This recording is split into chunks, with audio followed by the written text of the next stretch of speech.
তারা এই যে আবু সাঈদ, মুগ্ধ থেকে শুরু করে যে কয়টা হত্যাকাণ্ড, আমি তো বলবো প্রত্যেকটা হত্যাকাণ্ড ইউনূসের এই বাহিনীর করা, তার সন্ত্রাসী বাহিনীরা করেছে। লাশ ফেলো, সরকার পড়ে যাবে, এই থিওরিতে। এই হত্যাকাণ্ড আমরা ঘটাইনি। যখন এই হত্যা হয়েছে আমি জুডিশিয়াল এনকোয়ারি কমিশন করে দিয়েছি। কমিশন কাজ শুরু করেছিল, সেই কমিশনকে কাজ করতে দেয়নি। এখন আমি বলবো ওই কবর থেকে লাশ তোলা হোক, বিদেশে এক্সপার্ট এনে ফরেন্সিক করা হোক, সত্যটা বেরোয় যাবে এই হত্যাকাণ্ডগুলি তারা কে ঘটিয়েছে। আজকে দেখলাম যে তাকে 5 বছর ক্ষমতা রাখতে হবে, সেই জন্য কিছু লোক অনশন করছে। আমি বলবো যে তাদের তো ঘটা করে অনশন করার দরকার নাই। ইউনূসের এই 8 মাসের মধ্যে বাংলাদেশের মানুষ এমনি অনশনরত, যেখানে বাংলাদেশের মানুষের খাদ্যে আমরা স্বয়ংসম্পূর্ণতা অর্জন করে প্রত্যেকের অন্তত 2 বেলা 3 বেলা এমনকি 4 বেলাও খেতে পারি সেই ব্যবস্থা করেছিলাম। মাথাপিছু আয় আমরা বৃদ্ধি করেছিলাম, দারিদ্র্যের হার কমিয়েছিলাম। আজকে তো সেখান থেকে ইউনূস ভালোই আছে, কিন্তু সাধারণ মানুষ তো ভালো নেই। এখন আবার অনশন করাচ্ছে, লোক দিয়ে মিছিল করাচ্ছে, দাবি করাচ্ছে। আর তার ওই যে সমন্বয়করা যারা মব জাস্টিস দিয়ে বেড়ায়, তার যে সন্ত্রাসী বাহিনী বানিয়ে রেখেছে, তাদের দিয়ে আবার মিছিল করাচ্ছে যে ইউনূসকে 5 বছর ক্ষমতা রাখতে হবে। আমার প্রশ্ন, 8 মাসে যদি এই এত সুবিধা এত দ্রুত নিয়ে ফেলতে পারে, তা 5 বছর ক্ষমতা থাকলে তো বাংলাদেশের বোধহয় ঘাস মাটি কিছু আর থাকবে না, সবই খেয়ে ফেলবে। আর মানুষ আরও দরিদ্র থেকে আরও দরিদ্র হবে। প্রশ্ন হচ্ছে জনগণ কী পেল তার কাছে এই 8 মাসে? Mob justice. যেখানে সেখানে মানুষকে ধরে পিটিয়ে পিটিয়ে হত্যা করা, পুলিশকে পিটিয়ে পিটিয়ে হত্যা, আওয়ামী লীগ নেতাকর্মীকে হত্যা, সংখ্যালঘু সম্প্রদায়কে হত্যা, লুটপাট, অগ্নিসংযোগ, এমনকি আইনজীবী, সাংবাদিক, সাংস্কৃতিক কর্মী, নারী, শিশু, কেউ তার হাত থেকে রেহাই পাচ্ছে না। তাদের মব জাস্টিসে আইন হাতে তুলে নিয়ে মানুষকে মারার লাইসেন্স। আর যখন কাউকে তারা হামলা করে, যে আজকে আপনাদের এখান থেকে কয়েকজন আপনাদের যেভাবে আমাদের নেতাকর্মীকে হত্যা করেছে, কিন্তু এর কোনো বিচার হয় না।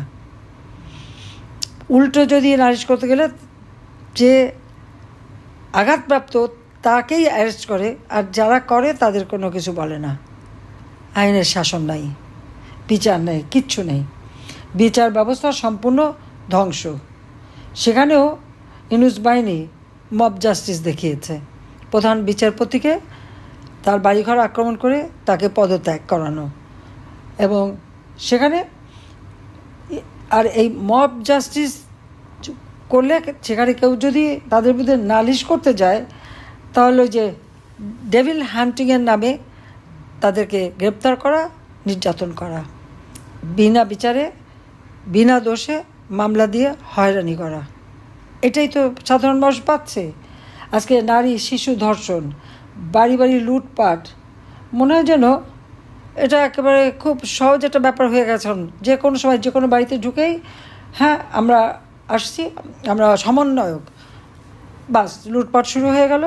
আপনাদের এখানে এটা আছে বলেই লুট করবে, লুটটুট করে আগুন দিয়ে থুয়ে যাবে বা মারবে, কোপাবে। এটাই মানে ইউনূসের মব গ্যাং যা বলবে সেটাই আইন।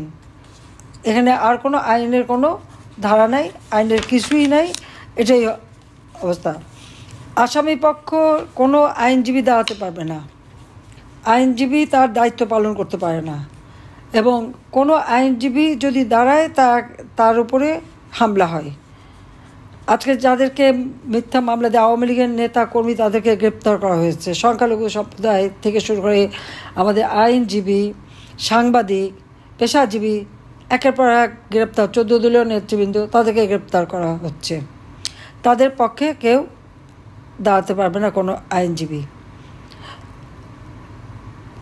কারো পক্ষে দাঁড়ালেই আপনারা দেখেছেন সে চিন্ময় জন্য যে আইনজীবী দাঁড়িয়েছিল তাকে পিটিয়ে হত্যা করলো, আরেকজনকে কোপালো, ধারালো অস্ত্র দিয়ে তাদেরকে কুপিয়েছে।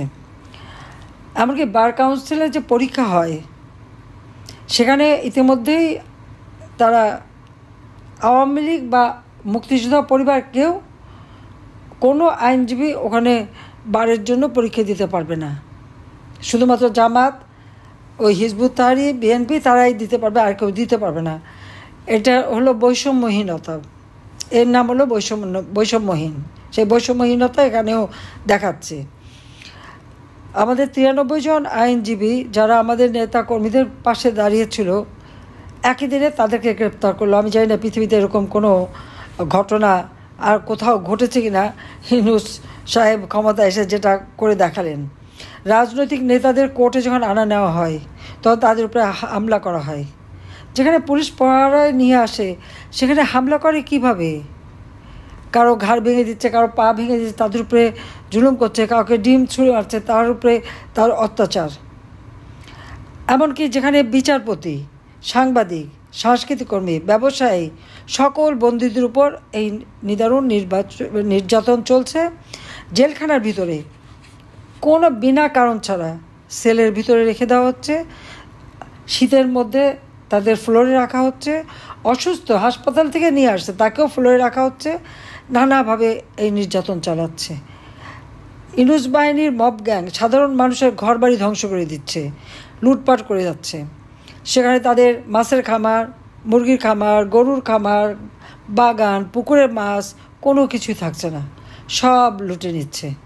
সব লুটে নিয়ে তারা, এটাই আইন, মানে এই যে একটা শ্রেণী তৈরি করলো তাদেরকে দিয়ে এইসব কাজ করে যাচ্ছে। এই সমস্ত যে মবগান যারা হত্যা করে, নির্যাতন করে, তাদের বিরুদ্ধে মামলা দেওয়া যাবে না, উল্টো আরও যে মানে অপরাধী তারা সবসময় পার পেয়ে যাবে, কিন্তু যারা নির্যাতিত হবে তাদেরকে নির্যাতন করে তার এই বাহিনী আবার গ্রেপ্তার করে তাদেরই জেলে পাঠাবে। তার এই দুঃশাসনের ফলাফলটা কি? আজকে আমি যেখানে দেশটাকে উন্নত করেছিলাম, যখন কোভিড-19 আমরা বিনা পয়সা ভ্যাকসিন দিয়েছি, তখন আমার অর্থনীতি কিন্তু সচল ছিল, কিন্তু আজকে অর্থনীতিতে চরমভাবে ধস নেমে গেছে। বার্ষিক প্রবৃদ্ধি যেখানে আমার 6 ভাগের উপরে ছিল তা 3 ভাগে নেমে এসেছে। কেন আসবে? আমি তো 7,97,000 কোটি টাকার বাজেট দিয়ে এসেছি। প্রত্যেকটা খাতে কোথায় কত ব্যয় হবে সমস্ত নির্দিষ্ট করা, আমাদের বার্ষিক উন্নয়ন কর্মসূচিতে টাকা ধরা, সমস্ত প্রকল্পগুলি কতগুলি চলমান আর কতগুলি নতুন দেব সেটা আমার নির্দিষ্ট করা, কিন্তু সে সম্পূর্ণভাবে ব্যর্থ হয়েছে সেটা করতে। আজকে মাথাপিছু আয় কমে গেছে, দারিদ্র্যের হার বেড়ে গেছে। 2006 সালে বিএনপির শেষ বছরে আমাদের যেখানে দারিদ্র্যের হার ছিল 41 ভাগ, আমরা তা 18 ভাগে নামিয়ে এনেছিলাম, 18.7। আর হতদরিদ্র যা ছিল 25.1, তা আমরা 5 ভাগে নামিয়ে এনেছিলাম। এখন কিন্তু আবার সেই দারিদ্র্যের হার কিন্তু বেড়ে গেছে। সেটা হয়তো তারা বলতে চায় না, কিন্তু বাস্তবতা হলো তাই। যেখানে আমি 5 কোটি মানুষ দরিদ্র থেকে মধ্যবিত্তে উঠে এসেছিল, আজকে সেই মানুষ আবার কিন্তু দারিদ্র্যের ঘরে ফিরে যাচ্ছে। এটা ইউনূসের দক্ষ রাষ্ট্র ব্যবস্থার রেজাল্ট। বিনিয়োগ আজকে কমে গেছে, 80 ভাগ বিনিয়োগ নাই, দেশি বিদেশি। এবং আপনারা ইতিমধ্যে জানেন যে IMF তাদের প্রতিনিধিরা এসেছিল লোন দেওয়ার কথা, ইউনূসের এই দুঃশাসন দেখে তারা সেই কিস্তি ছাড় দেয় নাই। কারণ যে হারে সে দুর্নীতি করে যাচ্ছে এবং যেভাবে সে দুঃশাসন চালাচ্ছে, ওই জন্য সে IMF-এর লোন আসার কথা, সেই লোন কিন্তু পায়নি। ফেব্রুয়ারি মাসেই দেওয়ার কথা ছিল, সেটাও পায়নি। এ পর্যন্ত বাংলাদেশে আপনারা যদি দেখেন কোনো ক্যাপিটাল মেশিনারিজ কিন্তু আমদানি হচ্ছে না, আমদানিও কমে যাচ্ছে। এমনকি দেশি বিদেশি বিনিয়োগ সম্পূর্ণভাবে কমে গেছে। অনেক ঢাক ঢোল পিটিয়ে সে দেখালো বিনিয়োগ সামিট করবে, তার রেজাল্টটা কি? রেজাল্টটা একটা বড় একটা শূন্য। কিন্তু গাল ভরে কথা বলতে পারি, এটাও ঠিক। তো বিনিয়োগ সম্মেলন সম্পূর্ণভাবে ফ্লপ করেছে। রাজস্ব আদায় কমে গেছে, কারণ একটা সরকারে বসে আছে যে সেই যদি ট্যাক্স না দেয় তাহলে আর রাজস্ব উঠবে কোত্থেকে? আওয়ামী লীগের নেতাকর্মীদের শিল্প কলকারখানা পুড়িয়ে দেওয়া হলো, হোটেল পুড়িয়ে দিল। এই যশোরই তো হোটেল পুরানো, বাড়িঘর পোড়ানো, সমস্ত কিছু যেখান থেকে একটা অর্থকরী ফসল সেগুলি সব পুড়িয়ে দিয়েছে। ফলে একদিকে সেখানে মানুষ যেমন পুড়িয়ে মারা গেছে, তার কোনো হিসাব নাই, অপরদিকে সমস্ত শ্রমিকরা বেকার। গার্মেন্টস একে একে বন্ধ হয়ে যাচ্ছে, অর্ডারগুলি চলে যাচ্ছে ফেরত, আমার মহিলারা বেকার হয়ে যাচ্ছে। কারণ একটা ইন্ডাস্ট্রি চালাতে ব্যবসায়ীরা তারা কিন্তু টাকা পায় না, সেখানে বলে যে টাকা নাই। তো টাকা তো রেখে আসলাম, গেল কোথায় সে টাকা? তার হিসাব তো তাকে দিতে হবে, সে দেবে। আজকে খেলাপি ঋণ সেটা বেড়ে 1,05,000 কোটি টাকা খেলাপি ঋণ। সে খেলাপি ঋণ কীভাবে হলো? তার উপর কাগজের নোট সমানে ছাপাচ্ছে। ইতিমধ্যে এই মাত্র কয়েক মাসের মধ্যে 32,000 কোটি টাকার নোট কিন্তু ছাপাচ্ছে, আর ছাড়ছে। ইনফ্লেশন কমাতে পারেনি, কিছু মিথ্যাচার হচ্ছে। শীতকালে কী বললো, সবজির দাম কম, আর সব কিছু দামই বেশি। আর কম দাম কিসের? মানুষের জীবন। সব থেকে দাম কমেছে মানুষের জীবনের, কারণ জীবনের নিরাপত্তাও নাই, জীবনের কোনো মূল্যও নাই। এটা হলো বাস্তব কথা। শেয়ার বাজারে সম্পূর্ণ ধস নেমে গেছে, 1,00,000 কোটি টাকা উধাও। কোথায় গেল টাকাগুলি? তারা এই যে আবু সাঈদ, মুগ্ধ থেকে শুরু করে যে কটা হত্যাকাণ্ড, আমি তো বলবো প্রত্যেকটা হত্যাকাণ্ড ইউনূসের এই বাহিনীর করা, তার সন্ত্রাসী বাহিনীরা করেছে। লাশ পেল, সরকার পড়ে যাবে, এই থিওরিতে। এই হত্যাকাণ্ড আমরা ঘটাইনি। যখন এই হত্যা হয়েছে আমি জুডিশিয়াল এনকোয়ারি কমিশন করে দিয়েছি। কমিশন কাজ শুরু করেছিল, সেই কমিশনকে কাজ করতে দেয়নি।